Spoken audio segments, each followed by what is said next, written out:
Wela kabiloko ya mokili te oya wasate ya mokili na makambo nyonso bazalaka nango bakenda bazali nango bakokende bakoya kozala nango mpe bakokende akwa bon kolanda biloko oyo moto atikala koabandone na mokili Yawa yebi destin ya moto na moto. Comme vous êtes là, il vous connaît.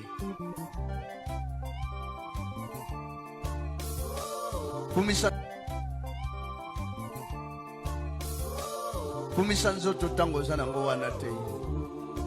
Ça vous appartient pas.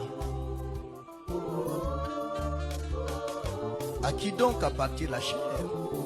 Chair ya moto, ça appartient à qui? Ça vous appartient pas. Metala alors tango kozala nde ozali mokolo kozala te asiko wapi tiboyaka na iloba mpona préparation ya vie ya au-delà. C'est pas une préparation charnelle po tozwa mosala, pozwa libala, pozwa bana, pozwa bilamba, pozwa biloko to, potanga okoma loin, pozwa diplôme. C'est pas ça. On y a déjà poursuite devant inutile. Dans ce l'homme,